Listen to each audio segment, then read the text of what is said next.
Assalamualaikum warahmatullahi wabarakatuh. Baiklah anak-anak, bertemu lagi dengan Bapak Ahmad Bundakir, Bapak Guru PAI tingkat SMP kelas 8 ya. Baiklah, kali ini kita akan membahas bab terakhir ya, yaitu sejarah pertumbuhan Iptek masa Bani Abbasiyah. Ini adalah peta konsepnya ya, sejarah pertumbuhan Iptek masa Bani Abbasiyah, sejarah berdirinya, kemudian perkembangan ipteknya, para ilmuwan masa Bani Abbasiyah ya, berakhirnya dinasti Bani Abbasiyah. Baiklah, kita langsung ke materi. Oke, sejarah berdirinya Bani Abbasiyah. Dinasti Abbasiyah dinisbatan kepada Al-Abbas, paman Rasulullah Shallallahu Alaihi Wasallam. Jadi ya, Abbas ini adalah paman Rasulullah. Dinasti Abbasiyah didirikan oleh Abdullah As-Saffah bin Muhammad bin Ali bin Abi Thalib bin Abbas bin Abdul Muttalib atau Abu Al-Abbas As-Saffah pada 132 Hijriah atau bertepatan dengan 750 Masehi. Berdirinya pemerintahan ini sebagai sebuah kemenangan pemikiran pernah dikumandangkan oleh Bani Hashim ya. Ini adalah Bani Hashim. Sebelum Bani Abbasiyah terdapat 3 poros utama pusat kegiatan. Yang pertama ada Humaimah ya, tempat aman dan tentram. Kemudian ada Kufah, wilayah yang penduduknya menganut aliran Syiah nih di Kufah ini. Kemudian Khurasan, memiliki warga pemberani buat fisik. Jadi ada ada 3 poros utama nih ya, tempat aman dan tentram, Humaimah, Kufah, dan Khurasan. Bani Abbas mewarisi imperium besar dari Bani Umayyah yang telah meletakkan landasan dasarnya, dan Abbasiyah sebagai pewaris utama dan memanfaatkan dengan baik sehingga mampu mencapai puncak kejayaan dengan pusat pemerintahannya di Baghdad. Jadi setelah Bani Umayyah berakhir, muncullah Bani Abbasiyah ya, berdirilah Bani Abbasiyah. Pola pemerintahan dinasti Abbasiyah. Yang pertama, masa Abbasiyah I, sejak lahirnya Daulah Abbasiyah tahun 132 Hijriah 750 Masehi sampai meninggalnya Khalifah Al-Watsiq tahun 232 ya, 32. Berarti sekitar berapa ya? 100 ya. Ini lebih lama dibandingkan Bani Umayyah. Bani Umayyah sekitar 90 tahun ya, ini sekitar 100 tahunan gitu ya. Masa Abbasiyah II mulai Khalifah Al-Mutawakkil, yaitu pada tahun 232 Hijriah ya, sampai berdirinya Daulah Abbasiyah di Baghdad tahun 334 ya. Ini juga lama ya, sekitar berapa tahun nih? Sekitar 100, hampir 100 lebih ya. Masa Abbasiyah III sejak berdirinya Daulah Abbasiyah di Baghdad tahun 334 ya, sampai ke 447. Berarti sekitar hampir 113 tahun ya, sampai 113 atau 112 tahun. Masa Abbasiyah IV nih, sejak masuknya Saljuk ke Baghdad ya pada 447 sampai, wow, ini masa paling lama nih kayaknya ya, sampai 656 ya, 656. Ini masih lama, paling lama nih, sekitar 200 ya, hampir 208 tahun ya. Oke, Baghdad didirikan oleh Khalifah kedua dinasti Abbasiyah, yaitu Al-Mansur, dan menjadikannya sebagai ibu kota negara. Ini Baghdad ya. Al-Mansur mendatangkan para ahli untuk mengecek lokasi ibu kota tersebut sebelum dijadikan ibu kota. Dengan bantuan para ahli, kota Baghdad disulap menjadi kota yang indah dan megah. Jadi Baghdad adalah ibu kotanya. Kota Baghdad menjadi pusat peradaban Islam dan kebangkitan ilmu pengetahuan Islam. Di Baghdad juga berdiri megah perpustakaan, kemudian laboratorium, observatorium, rumah sakit. Wow, di sini sudah ada ya berarti ya. Ilmu kedokteran sudah ada nih pada Bani Abbasiyah. Kemudian ada perguruan tinggi, ya berarti ini perguruan tinggi tertua ya, ada di Baghdad. Nizamiyah Mustansiriyah yang menunjang perkembangan ilmu pengetahuan. Kota Baghdad mencapai keemasan pada masa Khalifah Harun al-Rashid. Ini masa keemasannya pada Khalifah Harun al-Rashid dan putranya Al-Ma'mun. Banyak ilmu pengetahuan yang lahir dari kota Baghdad, ya, terutama pada Khalifah Harun al-Rashid dan putranya Al-Ma'mun. Perkembangan ilmu pengetahuan pada masa Abbasiyah, perkembangan ilmu pengetahuan pada dinasti Abbasiyah dikelompokkan menjadi dua. Satu, ilmu nakli bersumber pada Al-Quran dan hadis. Yang kedua, ilmu akli bersumber pada pemikiran. Jadi ada sesuai dengan Al-Quran dan hadis, dan ada yang sesuai dengan akal, pikiran, ya, rasio. Satu, perkembangan ilmu nakli, ya, sesuai dengan Al-Quran. Yang pertama ada ilmu tafsir, yaitu ilmu yang berusaha menjelaskan isi kandungan Al-Quran. Ini tafsir ya. Ada tafsir Al-Quran itu banyak sekali ya. Yang ada di dunia itu banyak sekarang. Pada masa ini muncul tafsir bil ma'syur. Bil ma'syur ya, itu penafsiran Al-Quran dengan hadis Nabi. Dan ada tafsir bil ra'yi, penafsiran Al-Quran dengan menggunakan akal pikiran. Jadi ada dua tafsir ya, ada tafsir bil ma'sur ya sesuai dengan hadis Nabi, ada tafsir bil ar-ra'i yaitu menggunakan akal pikiran. Jadi sesuai dengan hadis Nabi dengan akal pikiran. Adapun para tokoh ilmuwan dalam bidang tafsir tersebut adalah ini ya, ahli tafsir bil ma'sur Ibnu Jarir, Al-Tabari, ada Al-Hafidh Ibnu Katsir, Al-Mahdawi ya, Mahdawi, Abil Fida Ismail bin Katsir, Maudin bin Muhammad ya, dan lain-lain ya. Ini karyanya Ibnu Atiyah Al-Andalusi, As-Sudai, Muqatil bin Sulaiman. Ahli tafsir bil ra'yi ada Abu Bakar Asam, Abu Muslim Muhammad bin Bahar Isfani, ada Abu Jaru al-Asadi, dan Abu Yunus Abu Salam ya, Abdul Salam. Ilmu hadis. Hadis merupakan sumber hukum kedua setelah Al-Quran. Jadi sumber hukum Islam itu ada, diantaranya yang pertama adalah Al-Quran, yang kedua ada hadis nih ya. Pada masa ini muncul para muhadisin atau disebut dengan ahli hadis. Di antaranya, jadi pada zaman bahasa Bani Abbasiyah di sini ada muncul nih yang sekarang sudah terkenal nih ketika kita melihat hadis riwayat ini, termasuk hadis sahih semuanya ya. Di antaranya ada Imam Bukhari, Imam Muslim, Abu Daud, At-Tirmidzi, An-Nasa'i, Ibnu Majah, Imam Ahmad, Imam Malik, dan Ad-Darimi. Jadi pada masa ini ya muncul pada masa Abbasiyah.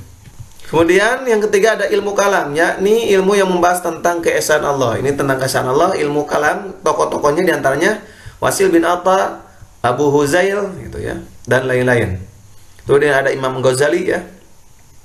Kemudian ada ilmu tasawuf. Ilmu tasawuf ini adalah berisi tentang ajaran agama manusia lebih tekun beribadah dengan menyerahkan diri sepenuhnya pada Allah, menjauhkan diri dari kesenangan dunia. Ini tasawuf.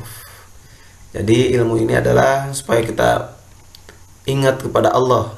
Jadi tidak hubud dunia gitu ya, jauh dari hubud dunia. Tokohnya itu adalah Al-Qusairi, Imam Ghazali, Jalaluddin Ar-Rumi, serta Muhyiddin Arabi. Ilmu bahasa. Ilmu ini terdiri dari nahwu, sorok, bayan, badi, arudil, dan lain-lain. Tokohnya diantaranya Imam Sibawai ya, Al-Kasai, Abu Usman Al-Mazini. Kemudian yang keenam ada ilmu fikih, ilmu yang membahas tentang hukum Islam dan peribadahan, ya, muamalah gitu ya. Apa saja, siapa saja di sini ada imam madhab, diantaranya Imam Syafi'i, Imam Hambal, ya. Perkembangan ilmu akli, ini cara akal ya, rasional. Ada yang pertama satu, ilmu filsafat, induknya ilmu akliyah. Tokohnya adalah Al-Farabi, Al-Kindi, Ibnu Sina, Ibnu Rushd. Yang kedua, ilmu kedokteran nih. Wow, di sini dari di masa Abbasiyah ini kedokteran sudah ada di sini ya. Siapa saja ilmuannya? Kita lihat dulu ya. Apa saja yang ada di kedokterannya? Ada ilmu farmasi. Wow, berarti ilmu farmasi itu bukan dari orang barat awalnya. Orang Islam yang pertama kali ya. Ilmu bedah, farmakologi, bahkan teori penggunaan obat-obatan kuratif, ya. Tokohnya adalah Ibnu Sina. Kemudian Abu Zakaria Al-Razi, Abu Bakar Ar-Razi, Ibnu An-Nafis, dan lain-lain. Ada ilmu geografi. Jadi tokohnya yang terkenal adalah Al-Khwarizmi, yang dijuluki sebagai kartografer, pembuat peta tertua ya di dunia. Tokoh-tokohnya adalah Ibnul Haik, Al-Yaqubi, Az-Zaihani, dan lain-lain. Kemudian ada ilmu matematika. Ya. Jadi orang Islam itu tidak kalah juga dengan orang-orang barat ya. Pada masa itu Al-Khwarizmi menemukan angka 0. Wow, angka 0 nih pertama kali ditemukan. Ya, sebelum 1 pasti 0 dulu. Ya. Tokoh muslim lainnya yang ahli dalam ilmu matematika yaitu Umar Khayyam. Ini persamaan kubik dan derajat nih, dan Al-Khwarizmi. Kemudian ada astronomi, ilmu falak ya. Tokoh ilmuwan Islam yang ahli dalam bidang ini ada Al-Fazari, Al-Farghani, Al-Batani gitu ya, Al-Biruni. Kemudian ada ilmu optik, meliputi kajian fisik penglihatan. Ini tentang penglihatan ya, tentang mata penglihatan nih. Fisik maupun geomagnetis. Tokohnya adalah Ibnu Haytham, Hamaluddin Al-Farisi, dan Husain bil Ishaq, dan lain-lain. Kemudian ada ilmu sejarah. Siapa saja? Abu Ismail Al-Azdi, Al-Waqidi, Ibnu Sa'ad, Ibnu Hisham, At-Tabrani, ya, At-Tabari. Kemudian ada bidang kimia. Siapa saja? Jabir bin Hayyan, yang menemukan istilah-istilah kimia serta menemukan campuran kimia antara berbagai materi, serta tokoh lainnya adalah Ibnu Baitar. Yang 9 dalam bidang seni musik. Si musik sudah ada nih. Siapa saja tokohnya? Yahya bin Abi Mansur Al-Mausili, Yunus bin Sulaiman Al-Khatib, Khalid bin Ahmad, Ishaq bin Ibrahim Al-Mausuli, Hunain bin Ishaq, Abu Hayyan At-Tauhidi, serta Zarjab. Banyak ya, ini iptek perkembangannya. Bidang seni sastra. Siapa saja? Abu Nuwas Al-Mutanabi, Al-Hariri, Abu Omar Khayyam, dan lain-lain.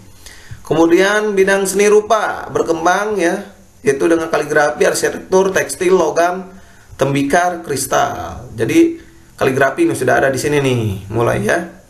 Mesin dan teknologi, ilmu baru berupa ilmu teknik tokoh ilmuwan. Siapa saja? Al-Khazami Al-Jazari. Oke. Ini akhir kekuasaan dinasti Abbasiyah.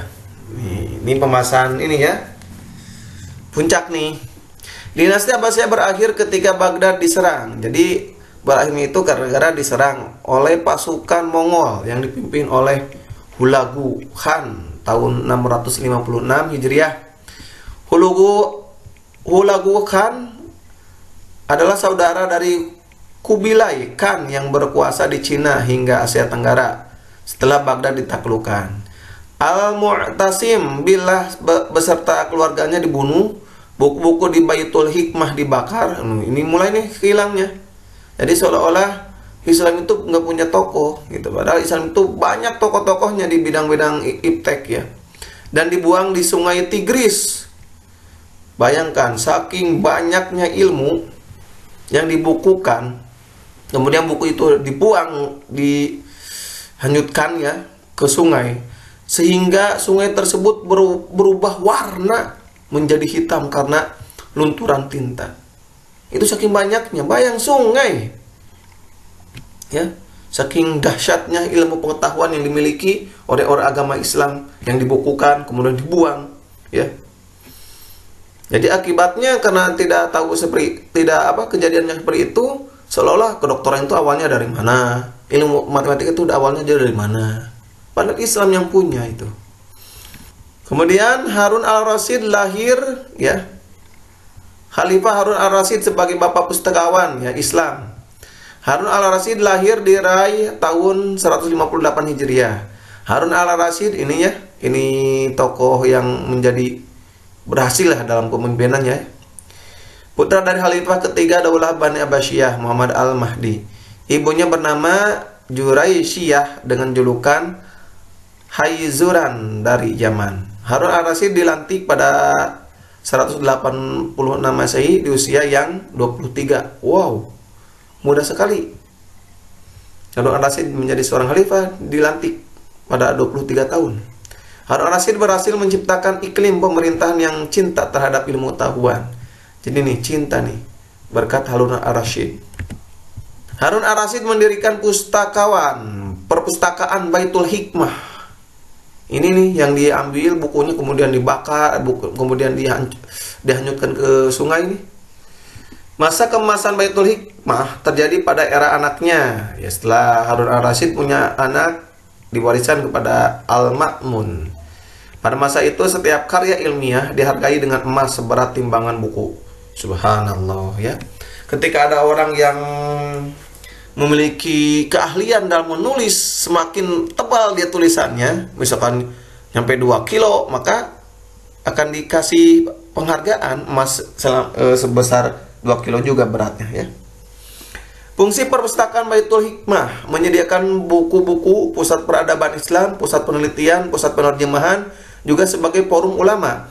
Jadi tidak sedikit ketika sudah terkumpul di pustaka Baitul Hikmah, ada orang membaca tentang ilmu kedokteran, jadi nambah lagi tuh. Yang awalnya siapa itunya pertama kali tentang dokteran, akhirnya nambah-nambah banyak sekali. Orang-orang yang ahli dalam kedokteran, orang-orang yang ahli dalam astronomi, dalam matematika, itu ya. Karena ada gudang ilmu, di mana gudang ilmu itu, pusat ilmu itu ya ada di perpustakaan Baitul Hikmah. Ya. Baiklah, ini materi terakhir ya. Dari perpustakaan, akibat perpustakaan Baitul Hikmah ya, lahirlah banyak sekali ya ilmuwan-ilmuwan nih, ilmuwan baru, dan muncul para ulama yang ahli di berbagai bidang. Jadi perpustakaan itu adalah sumber ilmu, gudangnya ilmu. Jadi banyak yang lahir ilmuwan-ilmuwan yang ada di sana, atau yang para ulama yang ahli di berbagai bidang. Kemudian Khalifah Harun al-Rasyid meninggal dunia pada tahun 193 di Khurasan dalam usia 45 tahun nih, 45 tahun ya. Beliau itu meninggalkan ilmu ya, meninggalkan pahala yang sangat besar untuk umat Islam. Harun al-Rasyid menjabat khalifah selama 23 tahun ya. Inilah alhamdulillah ya, ini adalah pembahasan terakhir, termasuk pembahasan materi yang ada di buku terakhir juga ya. Semoga kalian sukses dalam mencari ilmu dan apa yang kalian cita-citakan ya, anak-anakku, siswa-siswaku. Semoga apa yang kalian ciptakan, yang kalian maksud, ilmunya dapat ilmu yang bermanfaat, apa yang kalian cita-citakan Allah wujudkan. Oke, alhamdulillah ya, pembahasan dari awal sampai akhir telah selesai. Akhirul kalam, wassalamualaikum warahmatullahi wabarakatuh. Sukses untuk kalian semuanya.